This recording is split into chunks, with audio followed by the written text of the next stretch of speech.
Days are growing shorter, nights are becoming cooler, and the soft autumnal breath of October is blowing across our gardens.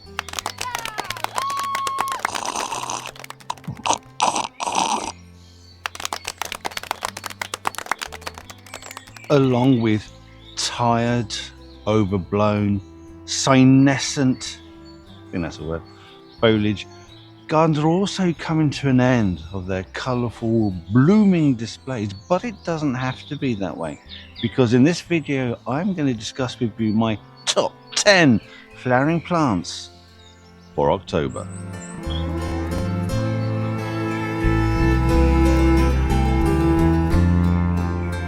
The first on the list, it's not in any particular order, are your hardy chrysanthemums, first cultivated by the Chinese as far back as the 15th century BCE.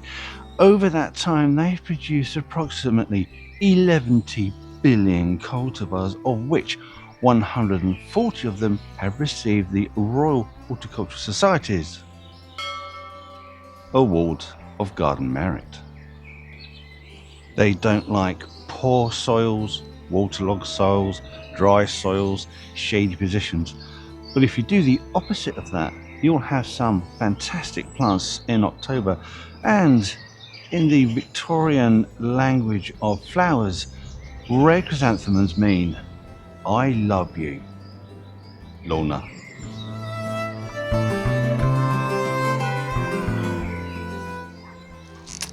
My second choice are your hardy fuchsias. Now they do start fairly early in early summer, then they run out of steam a bit, but at the moment they are doing an absolutely cracking display in the garden. I absolutely recommend them. One of my favorites is the hardy fuchsia Deltas Sarah. That is a phenomenal show, but there are just so many to choose from. I wouldn't like to pick out any favorites because they are all like my children.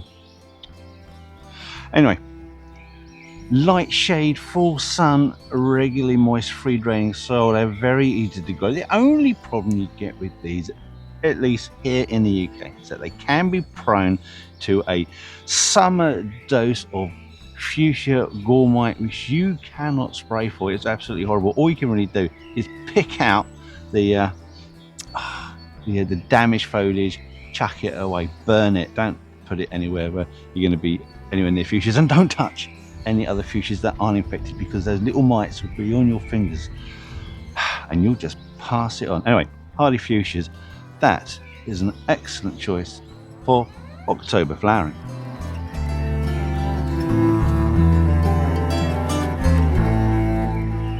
Plant number 3, and it's a plant you don't see planted very often, which is surprising because it is an absolutely rock solid plant, and that is your woodland tobacco, Nicotiana sylvestris. No, don't dry the leaves and smoke it. It's not quite the right thing, but it gives a phenomenal display. You'll get an excellent selection of white tubular blooms in the early summer. It will reseed. If you cut all those seed heads off, you'll get a second flush of blooms that will be flowering now. It is very easy to grow. Full sun is best for it. It will again grow in light shade, regularly moist, free draining soils. It won't like dry soils with those big leaves. They will just flop and dry out. But those pure white blooms, long lasting, easy to grow from seed. It's a fantastic plant. I thoroughly recommend it for autumn flowers. Next on the list at number 4 are your dahlias. Now these will just keep on flowering really until the end of October, early November. They are running out of steam a little bit. You won't have as many flower buds being produced. The flowers won't be as big as they are, but they are still going strong. All you need to do is keep on the deadheading, and on larger specimens make sure they are properly staked and secured so they don't blow over and snap in strong winds. Full sun, light shade, regularly moist, well draining soils, very easy to look after. An excellent choice again. They're all excellent choices. That's why they're on my list. I should probably stop saying that. Just take it as read.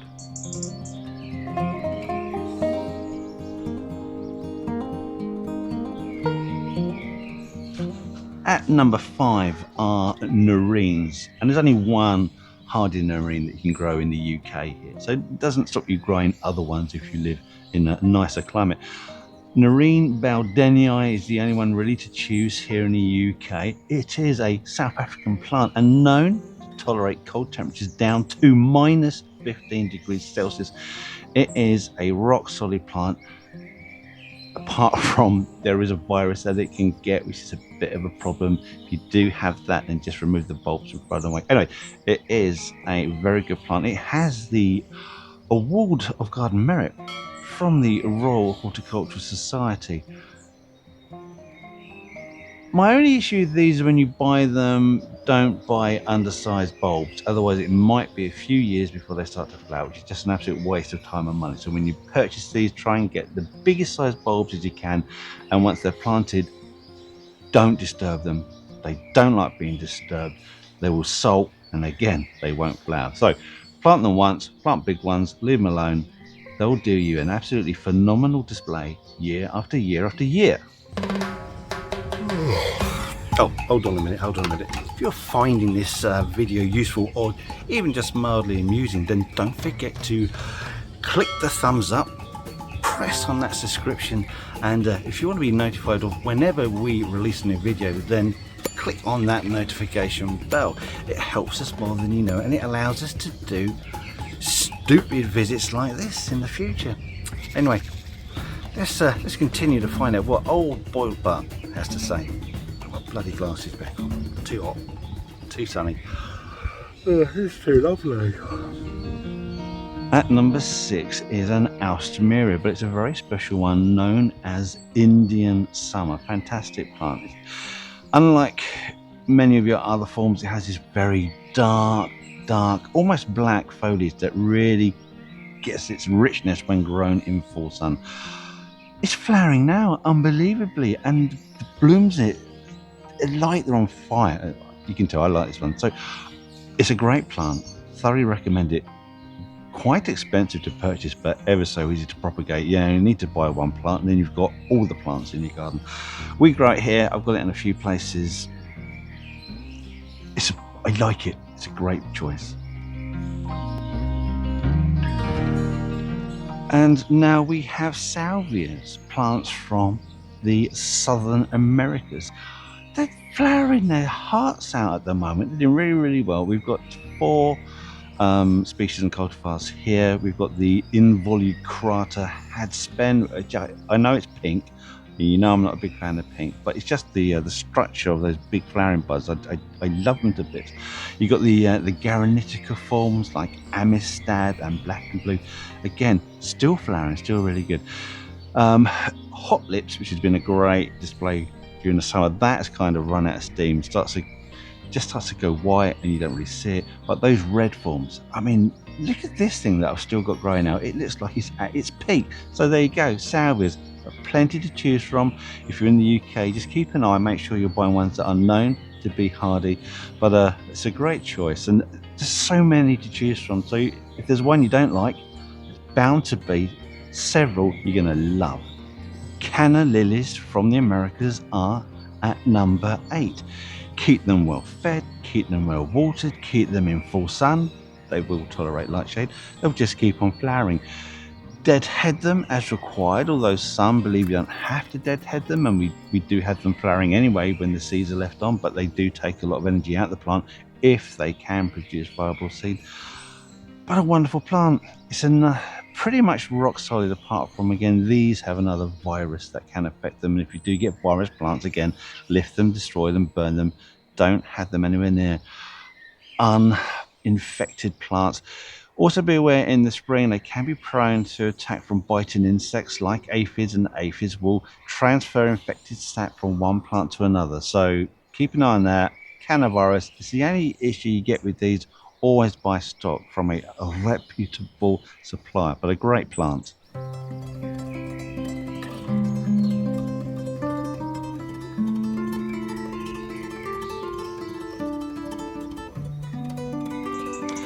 At number 9 are your Amarines, which is a hybrid between Amaryllis and Nerines. I mean, Nerines are from the Amarinidaceae family, so they're closely related. But this hybridization has created hybrid vigor, and that has expressed itself in cold hardiness. So you get a much greater range of plants, color forms, although between white and pink mostly. But everything I said about the Nerines goes for the Amarines. Brilliant plants. I don't need to say anything else. The flowers are so much larger as well, so they're more outstanding. Can it compete with the eye-catching, shocking pink of a Nerine Bowdenii? I don't know, but that's for you to decide. Last on the list is another bulb. It's the Gladiolus muridae, and it's a plant from East Africa. Grows to about 1 meter tall. It's got these lovely, almost star-shaped blooms with a purple center. It has the RHS Award of Garden Merit. Now, it's not quite hard enough. It goes down to about -5 degrees Celsius. So you can plant it outside in the UK on the mildest parts of the country. But I would recommend putting a dry mulch on top of the bulbs because you'll probably lose a few over the winter. And that is my 10th plant. But I'm going to throw in one. I'm going to throw an extra one. And it's one you may not have considered, and that is the Tradescantia silla-montana. It's a plant from Mexico. It's sold as a house plant, and if you check the RHS table of cold hardiness, they say it will only go down to about 10 degrees Celsius, 5 degrees Celsius.